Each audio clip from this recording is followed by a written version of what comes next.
Hello, everybody. I'm so glad to see you. Matt McQueenie, Nick's Minus Podcast. Grief is a funny thing. I say that for anybody who heard last week's episode about the most recent personal, tragedy is the word, for my very young family, very young and small family.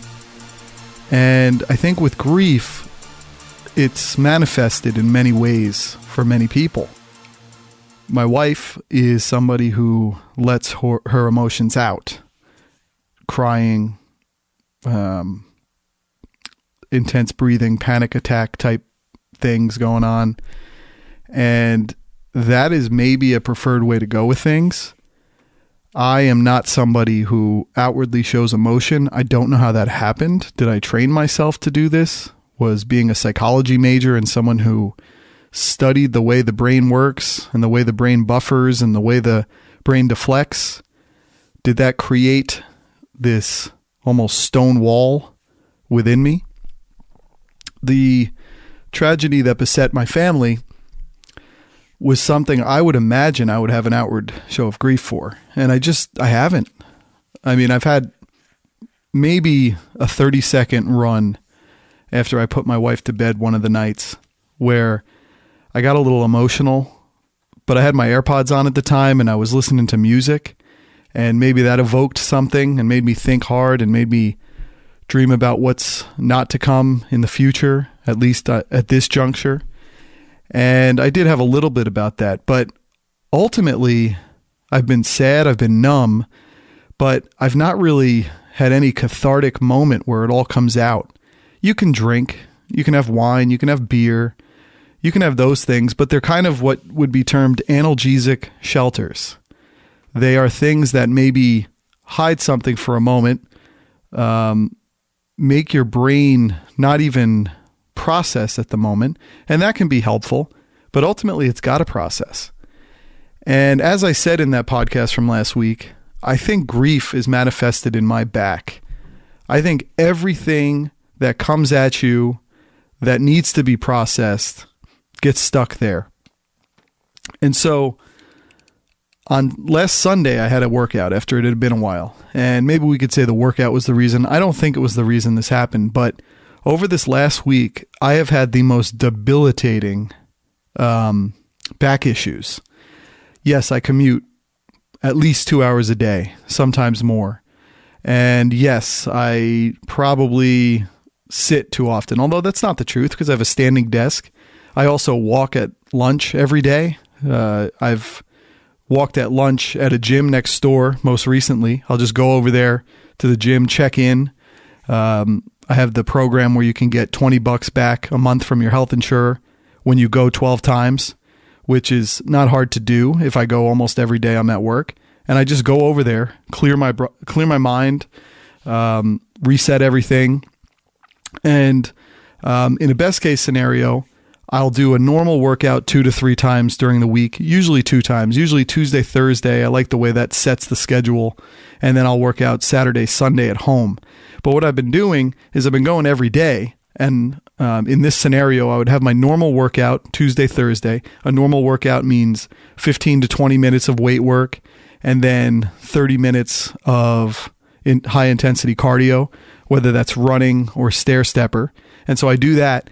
And then on the alternate days, I'll just go over to the gym in my normal clothes. I do get to wear pretty normal clothes at work, jeans every day, button down shirt, and I do wear sneakers. And so because I'm not going to do something high intensity and I'm not going to sweat much, I'll just go over there in what I'm wearing. And I just get on a treadmill, put my iPad up on the display, and I'll just read my articles as I pump through 40 to 45 minutes, sometimes 50 minutes if I have the time, of walking at 3.2 miles per hour and maybe a 2% incline. So I've been doing that every other day. And it's just a nice way to get your steps in, to get that elusive 10,000 steps on your step tracker. For me, that's my Apple Watch. And there's just something magical about that 10,000 step number. I have found it keeps me limber. It loosens me up. And I feel good coming back to the office, not only from that kind of low level cardiovascular activity, but from the reading being something that's complementing that.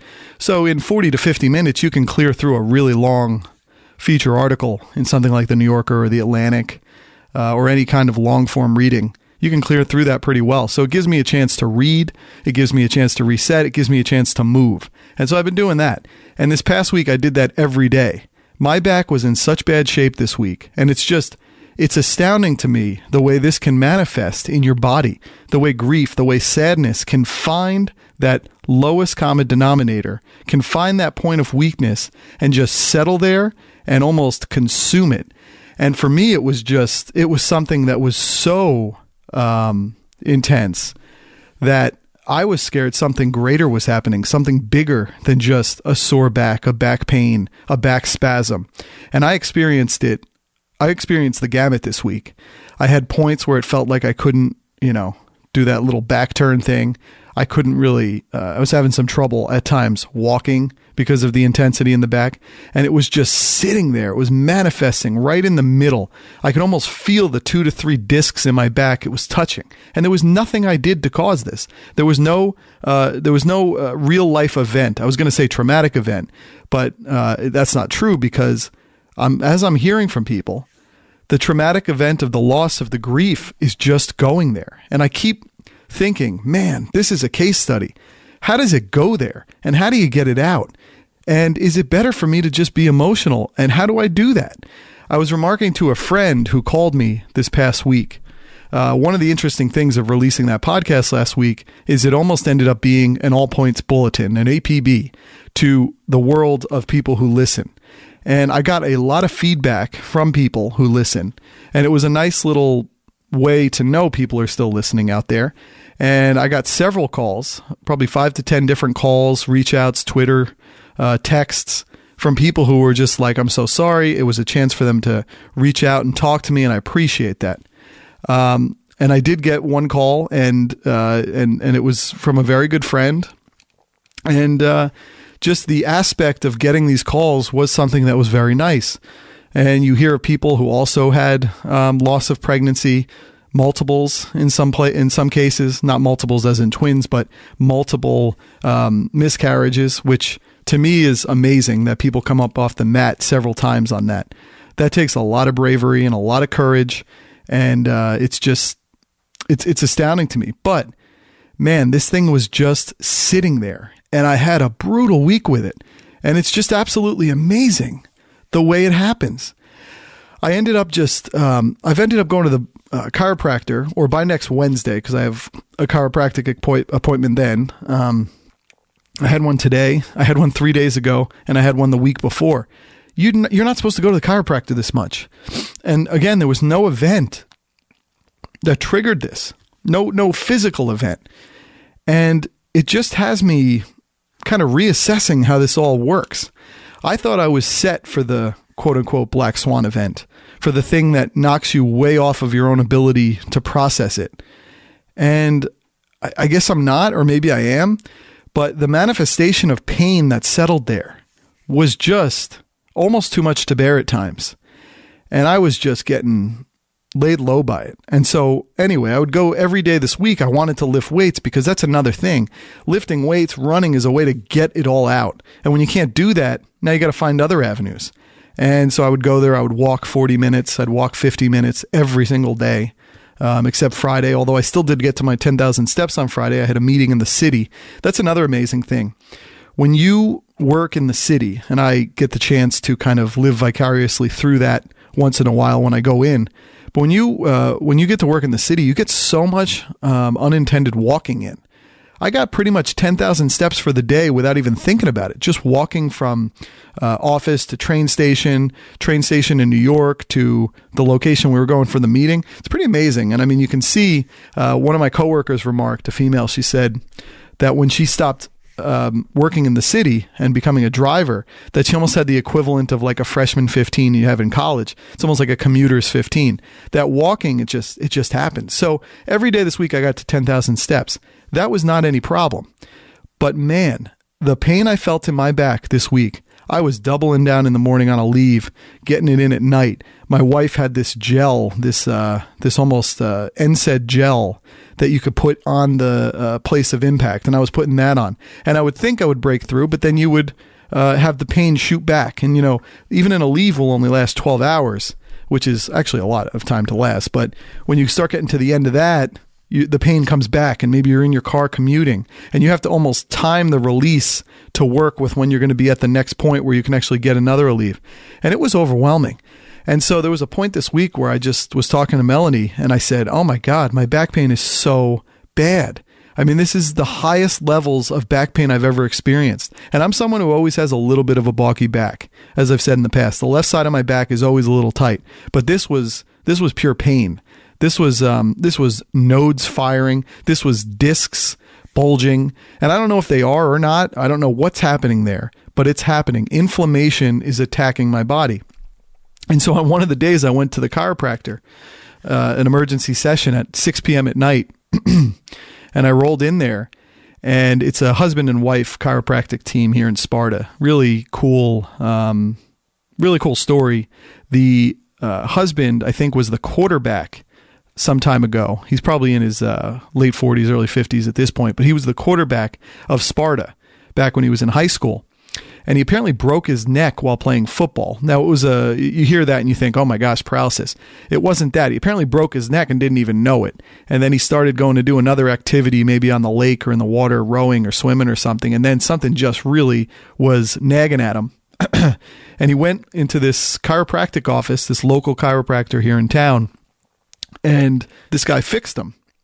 And this guy was apparently a renowned chiropractor. He was blind, so it was all basically on feel and the other senses kicking in. And people from around the region would come to see this guy. Now, getting this chiropractic fix for this guy who was the quarterback ended up turning his life around to the point where he eventually bought this chiropractic office, which is attached to a house, which is his house. And his wife is also a chiropractor. And they bought this chiropractic practice, and they run it out of their home. Good business if you could get it. And he and his wife kind of they go back and forth between who sees patients each day. And he's also a high school, I think, science teacher. So really nice setup there. I like going in there. But I went there on Wednesday night, and he got me on the table, and he was kind of feeling on my back. And when he got to the point where the pain was emanating from, and it was a large area, I was thinking to myself, I hope to hell he doesn't push down on this to try to crack it out. The pain was that bad. The area was that inflamed that I would have screamed. It was that bad. And he could sense that. And so he went above it and below it and opened up the areas he could. But he told me, you're going to have to come back in 3 days because this area is so locked up that I can't even get it out right now. We're going to have to let nature do its part. And hopefully by the time you're back in, you can crack it out. And that did end up happening today, which was a very positive development. But it's scary, man, when you get these kind of physical, intense moments where you don't think you're going to get out of it. And I'll tell you, I thought I was in the clear yesterday after that day of meetings in the city, getting my 10,000 steps in the natural way. And my wife actually came in to work with me and went home with me because she had a professional development event 2 blocks down from my office in Newark. She was at the NJ PAC, the Performing Arts Center, doing some kind of music study thing. And so we commuted in. And at the times we went in, because we had to go in early for her and actually came home early based on my schedule, we were in the car for 3 hours of commuting. So I don't know how much that even made things worse. But I did that. I was in okay shape, I thought. We got home. We had our normal Mexican last night from the place in town. Had our split bottle of wine. If we say split, really, I probably had 3/4 of it. And then we went to get in bed as we normally do, get the iPad fired up, and we watch as much of a show as we can before nature takes its course. And I'm usually the one holding up the iPad. I have the iPad mini for bedtime. That is the magical device for bedtime. It's a perfect form factor, perfect size. And so we'll be watching, and then often it just drops out of my hand onto my, onto my chest or something. And I'll be like, oh no, I didn't mean to do that. It slipped out of my hands. I don't know why I'm fighting that back. In reality, I fell asleep and it slipped.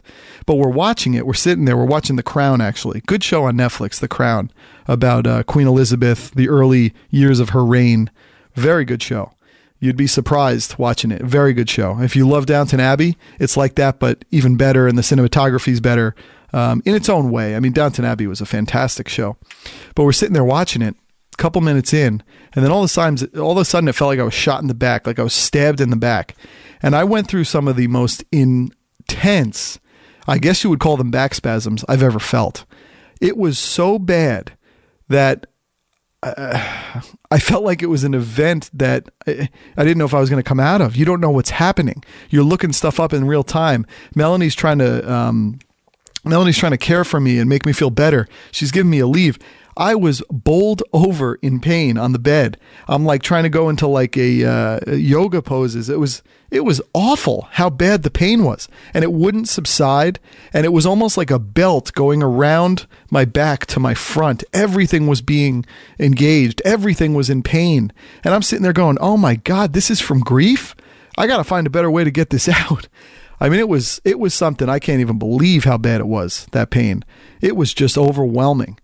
And so I ended up taking some Aleve, and then Melanie had said there's some Flexerol downstairs. Flexerol is a muscle relaxant.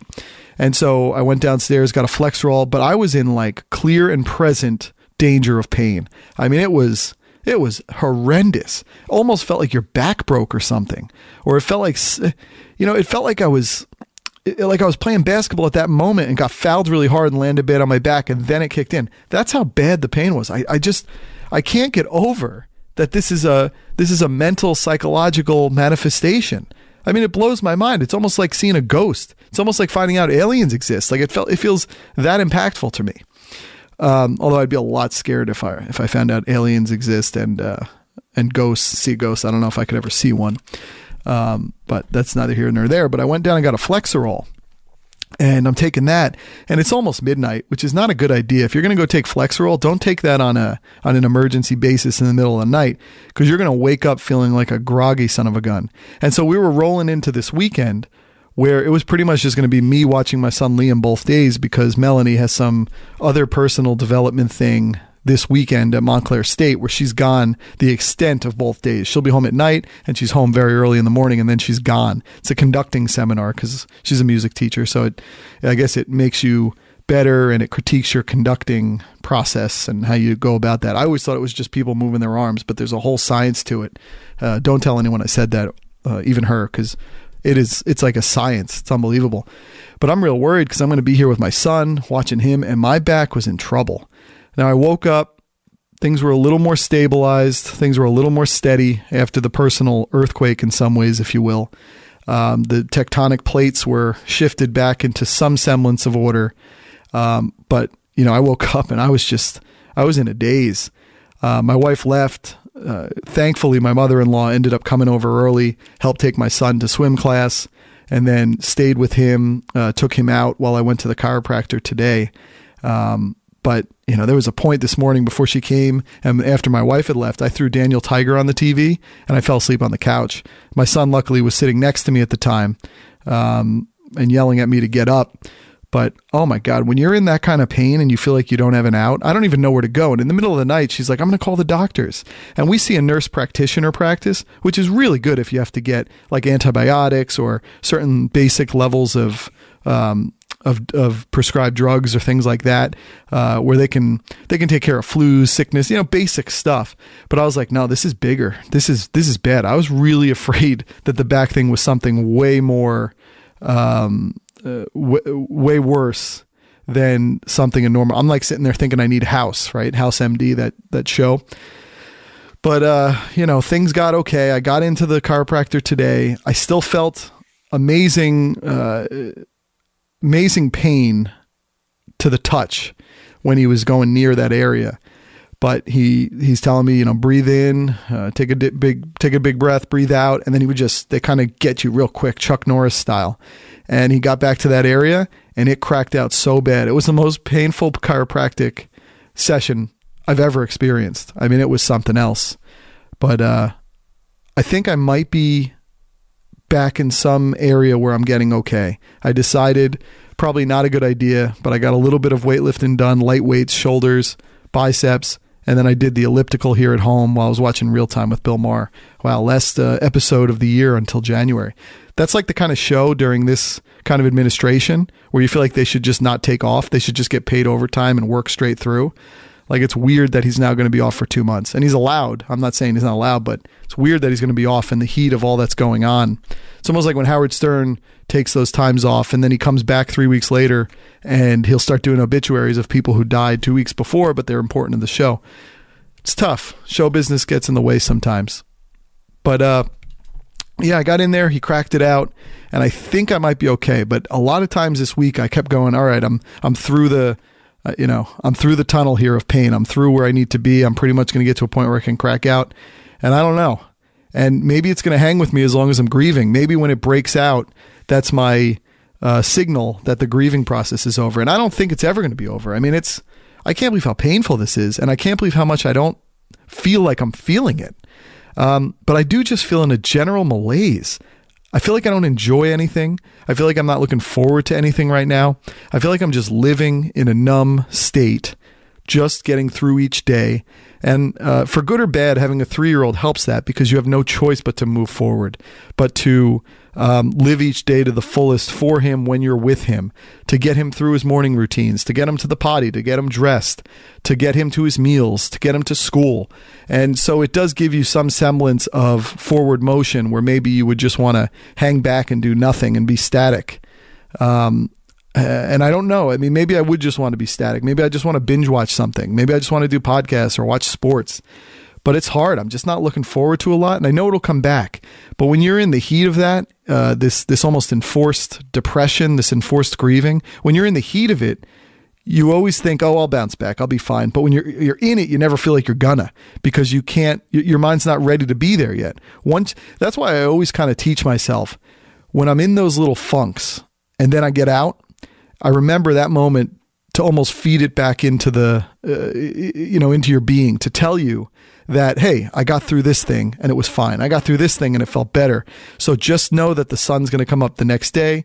Understand that nature is going to take its course, and know that there will be happy days. There will be the time where you're looking forward to watching that next show, to watching that game, to watching that movie. We got Oscar season coming up. I'm looking real forward to that Washington Post movie that's directed by Steven Spielberg. It has Meryl Streep. It has Tom Hanks. It's about the Washington Post during the Watergate era.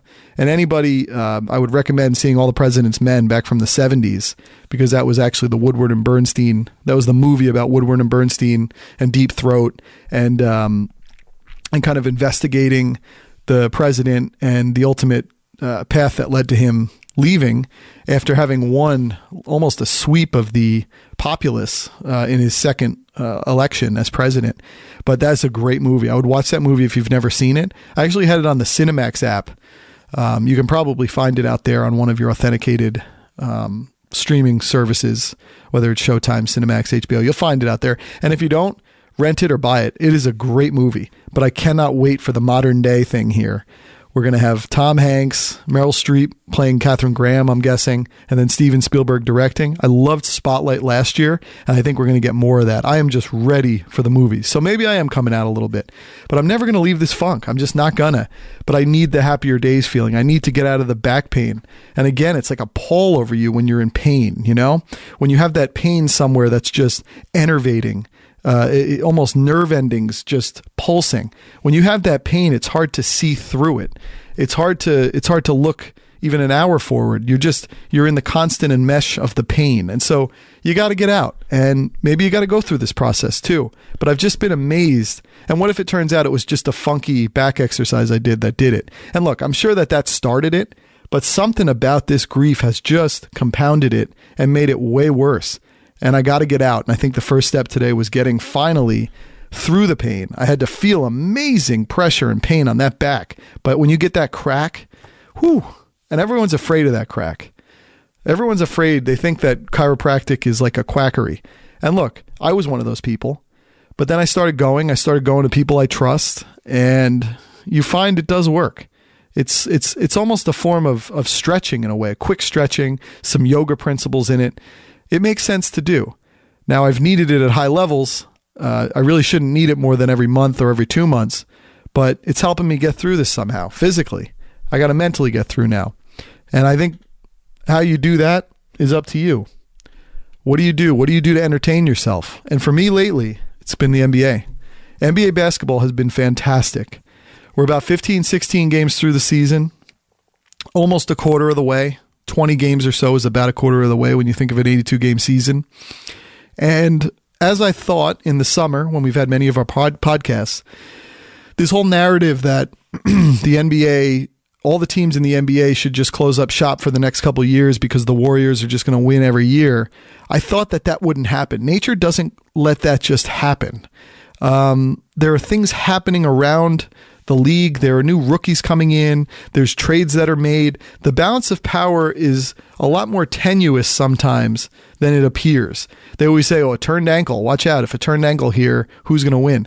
And yes, the Warriors are the overwhelming favorite, I believe. But a lot has happened this year. And most of all for me, that the exciting part is to watch more of the NBA, to have more of the NBA in play.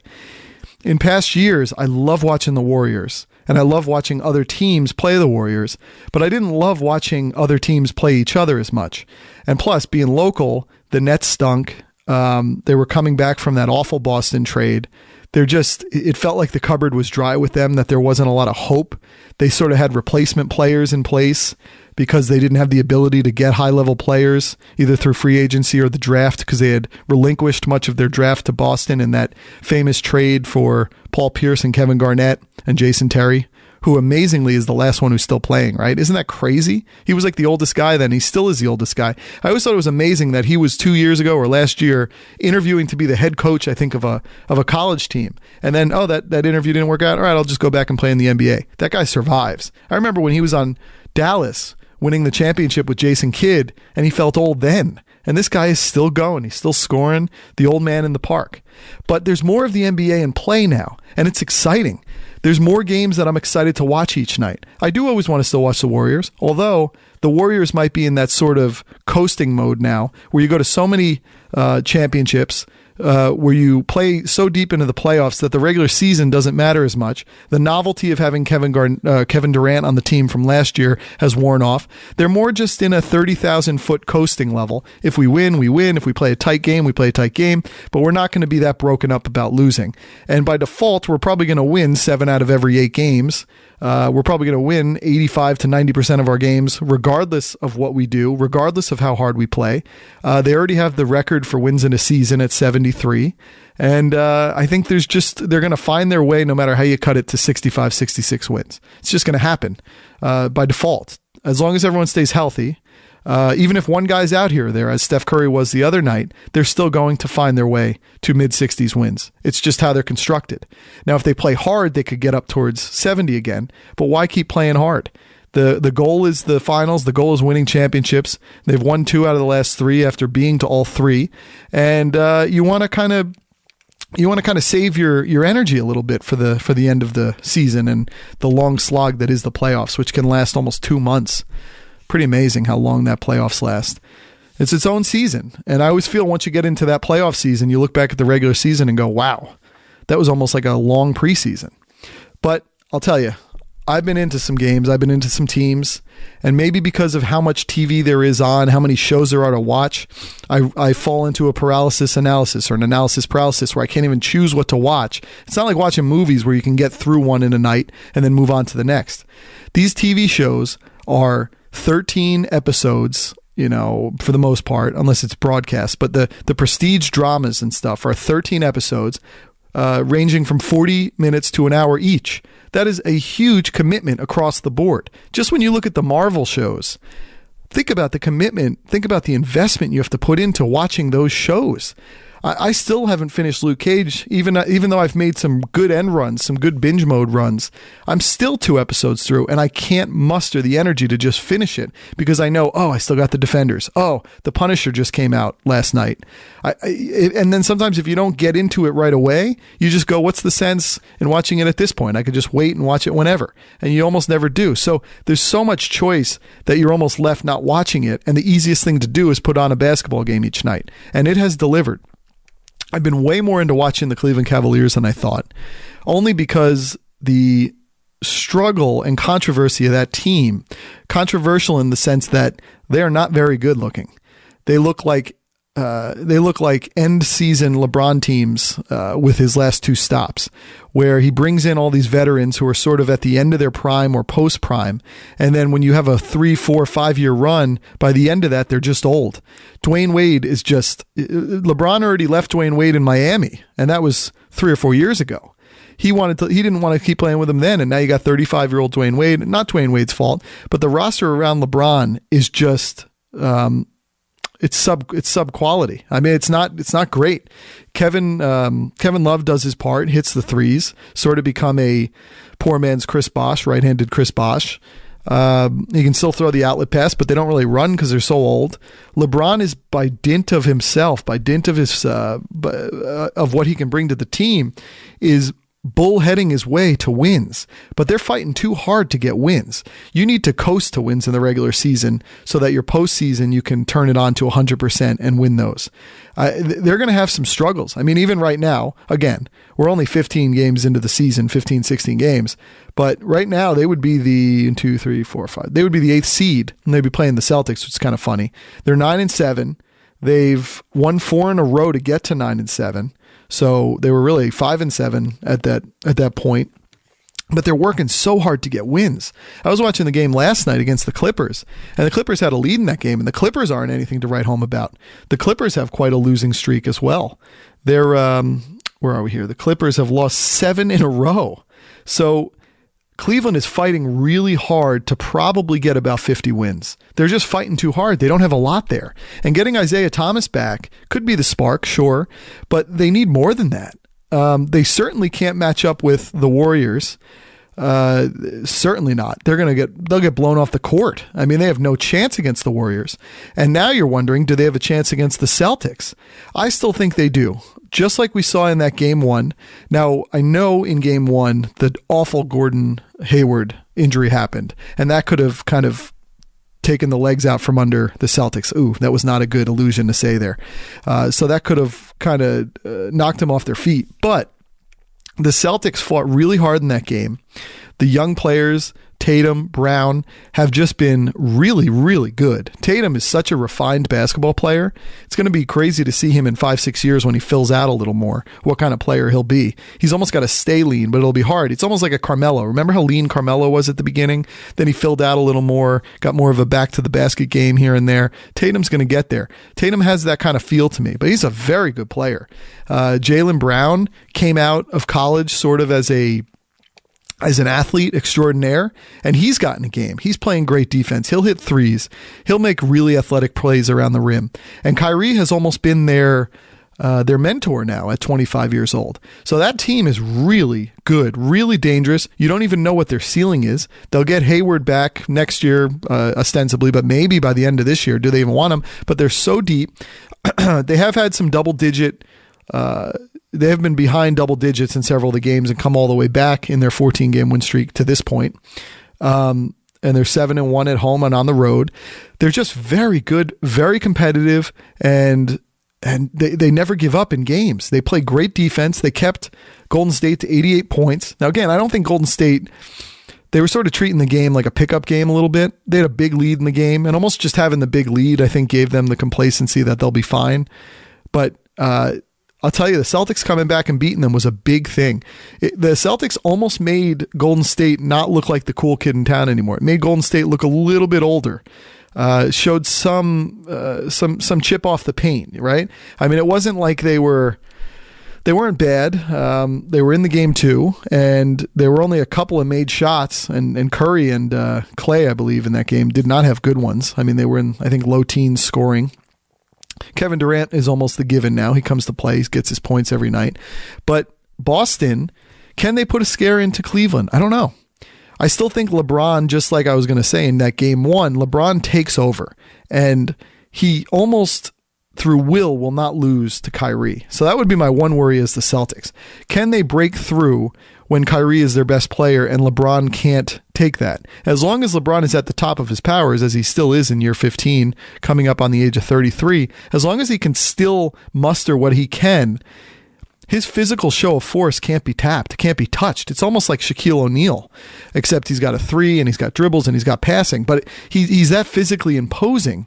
And I don't know if in a series against Boston, with that physical imposition he can bring in, knowing that he's across the floor from Kyrie, and if the Celtics win, it justifies Kyrie leaving him. I don't know if they can win as long as LeBron is there in Cleveland playing at the top of his powers.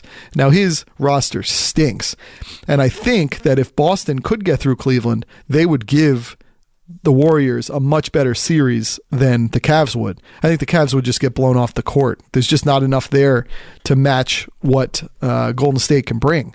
But they're the team who could do it. It almost gives me that feel of when the Nets were going to the finals in the first year when they went to the finals, and they ended up playing the Lakers.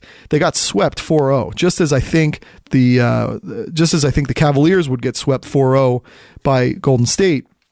But if Sacramento had been able in a game 7, I think on their home court, right? If they had been able to beat LA, the Nets had a much better shot because the Nets played similarly to how Sacramento played. It was that Princeton offense, same progenitor of the two teams.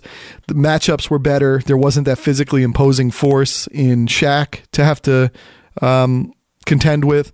So it kind of has that feel that if Boston could only get through Cleveland, and maybe someone else picks Cleveland off before Boston even has to play them. It's hard to tell. I don't know who that is because I still think LeBron owns the Eastern Conference. But if Boston could get through, they can play. They could really play with the Warriors. And I'll tell you, I think Boston could really play with anybody else in the league. The only worry is just that Cleveland thing. LeBron, I don't think will allow Kyrie to beat him. He just won't allow it. Kyrie will have the moments. They could even go up in the series. But I just don't see LeBron allowing it. And he still is that imposing on the game.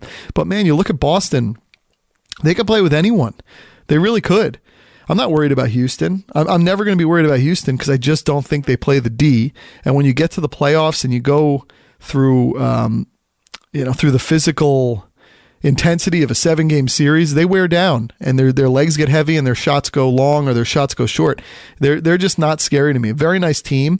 And if they had Chris Paul 5 years ago, I think it would be a nice matchup against Golden State, but I just don't worry that much about Houston. I love D'Antoni teams. I love the way they play, but I don't worry that much about them.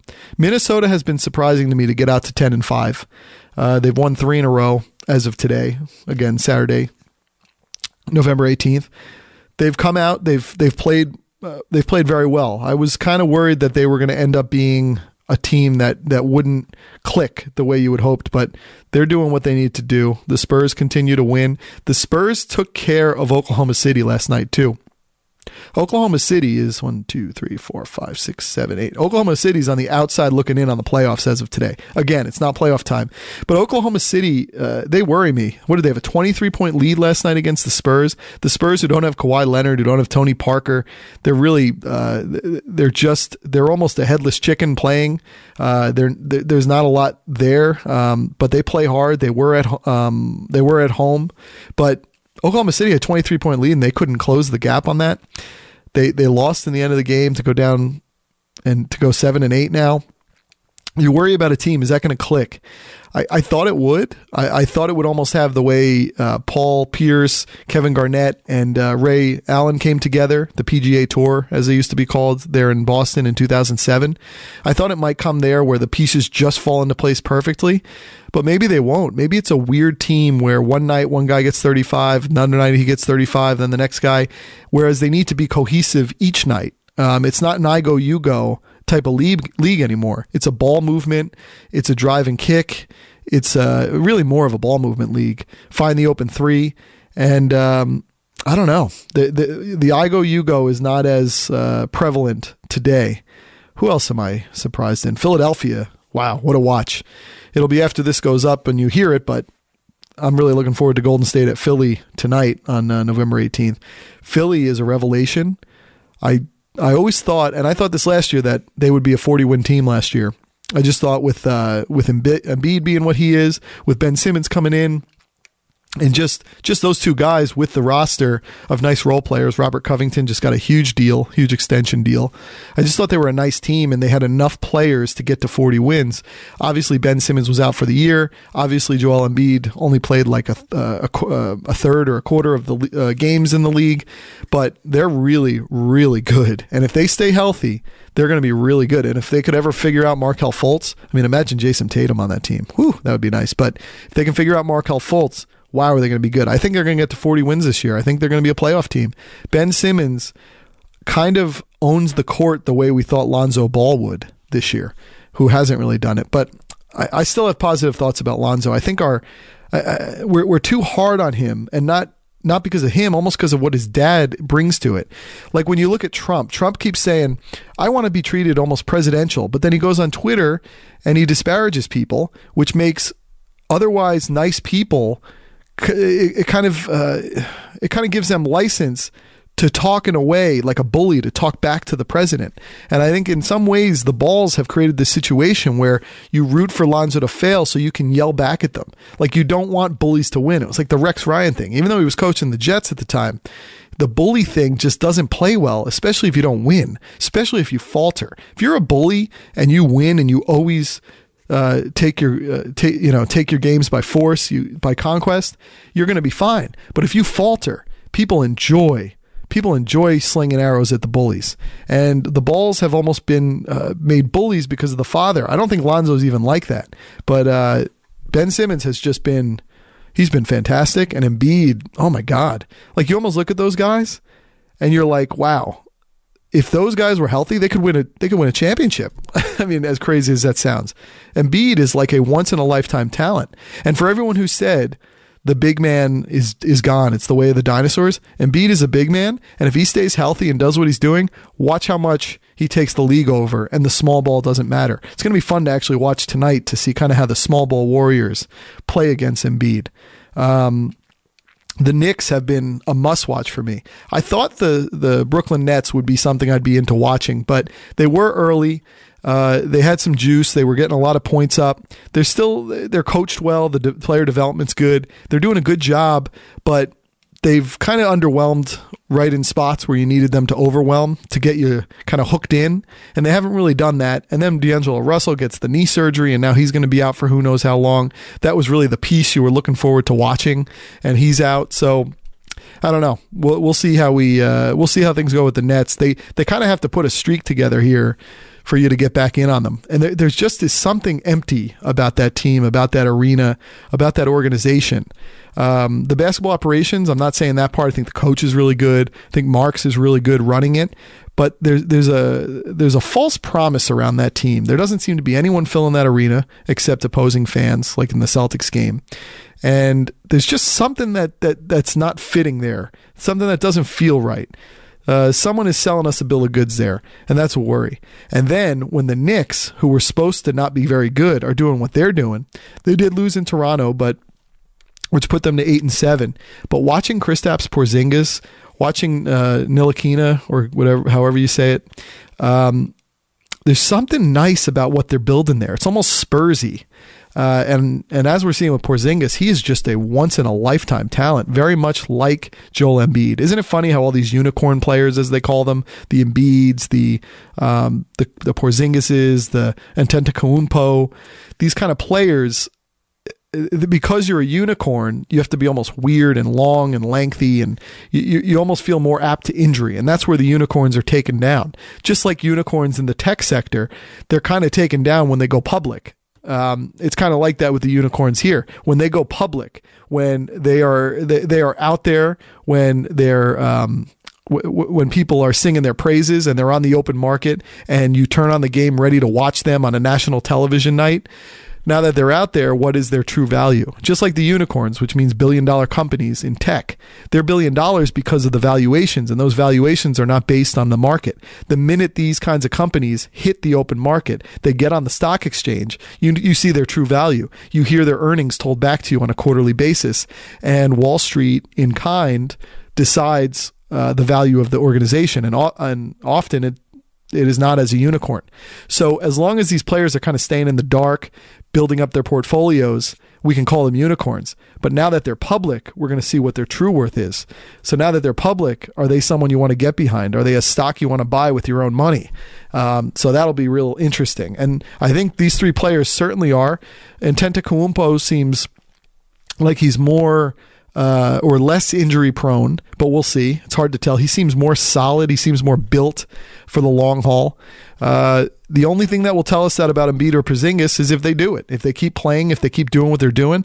But Porzingis is like, there is nothing more now that I want to watch, and it's been a long time like this, and I have not been a Knicks fan in my life. There's nothing more I want to watch than a night game at the Garden, the Knicks playing whoever comes in. It is an event again. It is amazing. Seeing them on the road is not as fun, and they're going to have their bumps and bruises on the road. That's where I think their record is going to be evened out. But at home, they're really good. And that game earlier this week against the Cavs on Monday night, where LeBron James kind of loved playing the heel again, sort of going on the Instagram, on the King of New York, the team going through Penn Station to take the subway. That was fun. That was cool. It was a really fun game to watch. And the Knicks at home this year, must watch. Even Tim Hardaway Jr. I criticized that move from here to the ends of the earth. I mean, that was an awful move, giving him $70 million or whatever. And look, is he worth it? Probably not. But he's been really good. He's been really confident. What he was able to develop and be developed by that staff down there at Atlanta, he came back a totally different player. He came back sort of like in The Walking Dead. They're based out of Atlanta.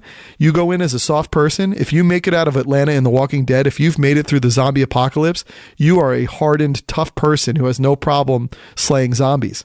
And so he went down there to Atlanta, and I did see some sparks when he was on Atlanta where things looked good. He would have really big quarters, 15, 17-point quarters, 33-point games here and there. I remember seeing one in particular against Houston, I think, last year. But you're like, maybe it's just the Atlanta thing, the player development.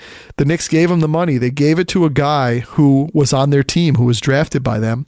And he's been really good. I think when you look at the $70 million players out there, the Evan Turners, the Michael Crabbs, from what you've seen so far, you wouldn't trade his contract for those other contracts.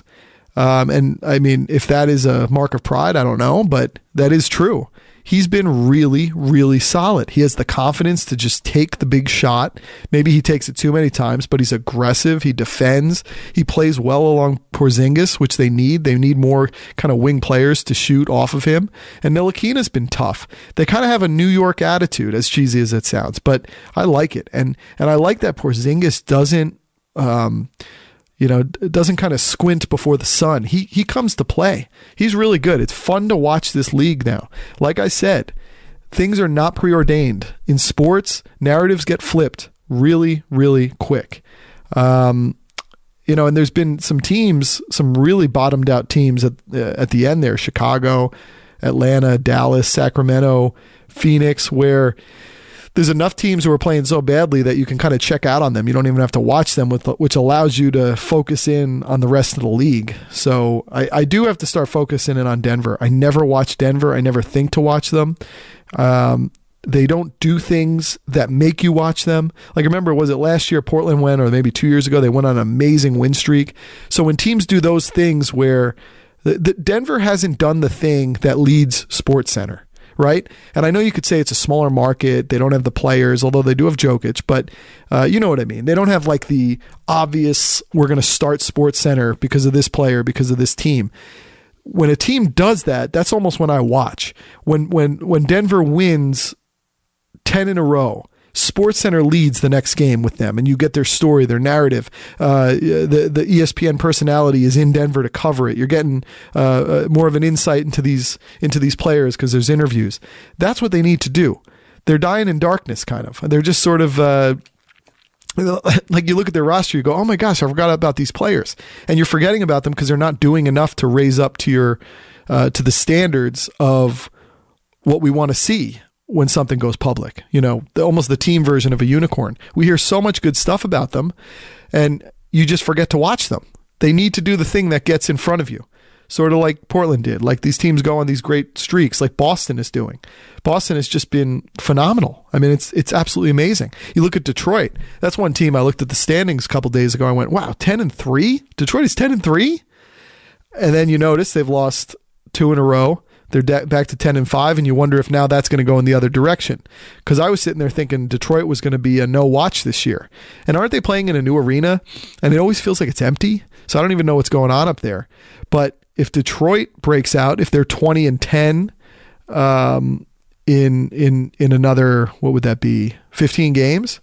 If they're 20-10, now you got to sort of lock in and watch them. I'll see them play against some of the other teams I really want to see. And it'll just be at that point whether you say they're a pretender or a contender. And a contender for what, I don't know. Toronto is, Washington. Those kind of teams they almost need new players infused into their teams for you to almost be locked in on watching them. But we'll see. The NBA, more is in play, which is a great thing. There's more in play. There's more to watch. The storylines are not as baked as we thought they were going to be. Does it mean the Warriors are not going to win a championship? Not necessarily. But if more of the league is in play, it's a better league. It's sort of like in tech right now. I bring back up tech as I talked with the unicorns. When you have Apple and Google running everything, it's not as exciting. Even though Apple and Google 5, 6, 10 years ago were the coolest thing you could ever imagine. That was hip. You were an upstart. You were someone, you were in the know. You were a first mover. You were an early adopter. And now it's sort of just, they're the furniture. And when that happens, great new things don't happen because all ideas are emanating from these massive conglomerates.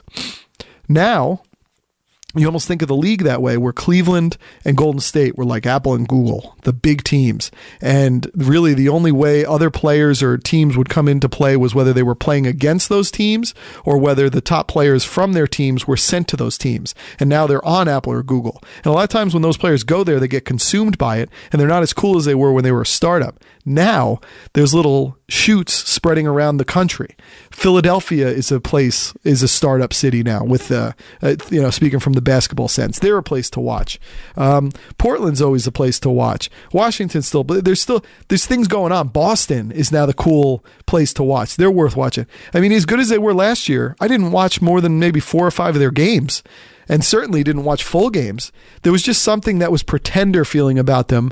And Isaiah Thomas over-delivered himself as a player.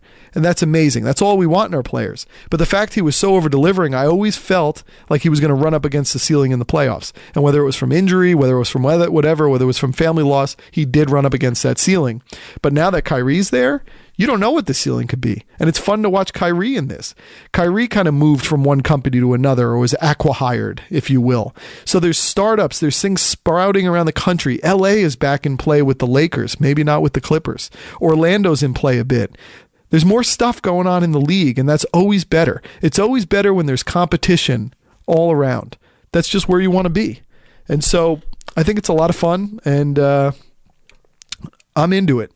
We'll see where we are as we move ahead, but I've been having a lot of fun with the league right now.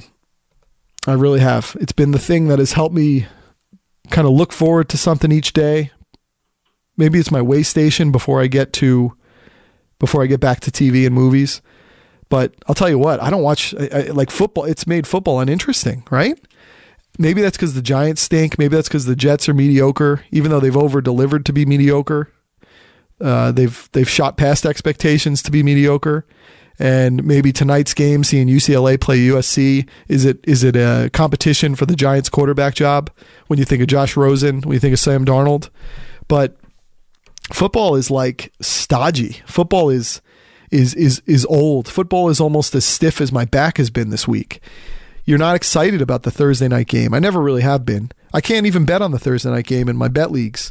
I don't know what to do. I know they say just go with the home team in the points because the home team has such an advantage, but I'm afraid to do that. So if you're not in play on Thursday night, you're almost not in play on Monday night. Look, in both situations over the last week, I watched Golden State at Boston from tip to end. Perfect timing with the TNT game starting at like after 8 o'clock, because that's after I put my son down, so I can watch the whole thing. I watched it from tip to final buzzer. I don't even know who was playing on Thursday night. Oh, actually, I do. I think it was Tennessee at Pittsburgh. That's a pretty good game, but I wasn't interested in it. Is it, again, because the Giants stink and they almost sap all of your joy out when it's that bad, when you want to go away from the car crash? I just don't want to watch that one. I think Eli's going to end up being a whipping boy here.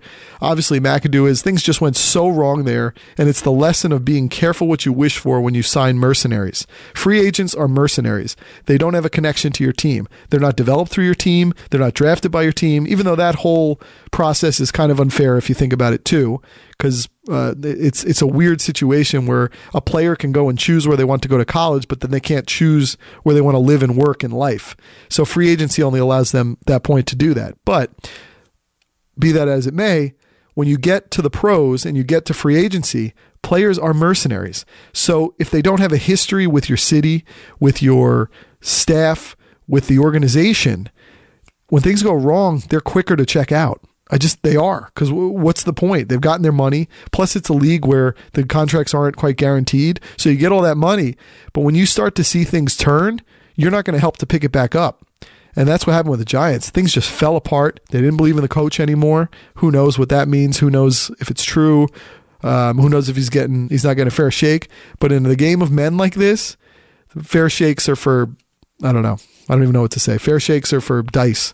I mean, you gotta lead men. You have to stay atop them. You have to make sure that they respect you. I don't know if that's happening there, but you look at that Thursday night game. I didn't care to watch it. I watched November 16th. I watched Golden State Boston, and I was just absolutely titillated by this game. It was a great game to watch. I remarked on Twitter, is this June 16th or November 16th? Because it felt like a finals game. It was amazing. Great shots, great play, big dunks, big crowds, a lot of fun. More of the NBA's in play. Apple went to play Uber. I mean, that's what it kind of is. It was fun. Head to head. It's like Apple going into self-driving cars, going against Uber, who's in that transportation sphere, going into self-driving cars. Who comes out on top? Whose expertise matters? Whose experience matters? Who have you brought in from outside to change the calculus, to get more market share? And so far, it looked like Boston. Boston is sitting there with the best record in the league at 14-2, 875 winning percentage. How impressive. How amazing. And to flip a team who won 50-plus games where there's only, 4 players left from that team? Absolutely amazing. How about the coaching job of Brad Stevens? Almost NFL coach-like, where he can kind of meld to the team he has and get the best out of his players. He doesn't necessarily just bring a program and force everyone in, a la Phil Jackson with the triangle. He meshed with his players and found a way to get the best out of all of them and give them the best offensive, best defensive principles to win games. And it has worked. It's almost like Greg Popovich. I was really impressed with one thing he did, which was to kind of reset the relationship with LaMarcus Aldridge.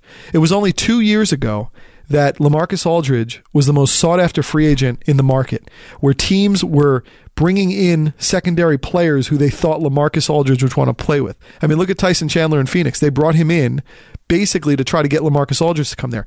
Everybody wanted this guy. And then after 2 years in San Antonio, his worth is way down. And I think what happened, Greg Popovich said, hey, I can blame him, or I can look at myself. I can look at myself in the mirror. I can watch the video and I could say, where am I failing this player as a coach? Should he have to play in our traditional offense, or is he a great enough player where we should make this work and we should build something around him?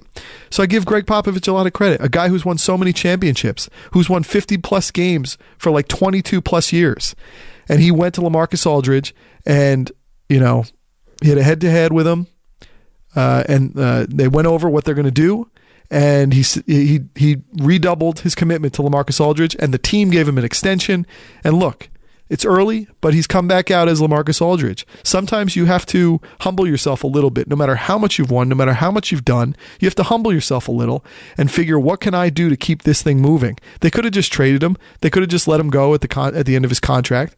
But who knows if, at that point, how are you then going to get more players to San Antonio? If he goes through that ringer and comes out the other end as a net negative, how are you going to get more players there? It was incumbent on Greg Popovich to rebuild the culture with this guy without losing your soul. And he did it. And that is so impressive. But again, the football thing is crazy. We are deep into the football season. We are past halfway. And I'm watching in November, which is great for the NBA that they started mid-October. It feels like it's gone on for a while now. We'll see how that plays out as the season goes. But in mid-November, I'm watching Golden State play Boston. And then on Monday night, I don't even remember who the Monday night game was. I didn't even watch a second of the Monday night game. I watched Cleveland play New York. And as I said, I was titillated. It was great. The NBA is great. NFL's got to watch out. Why don't we call it there, friends? I can't believe we got an hour on that. Amazing. But from grief to exultation, from back pain to the NBA, we cover it all here. Thanks so much. Matt McQueenie, Mixed Minus Podcast.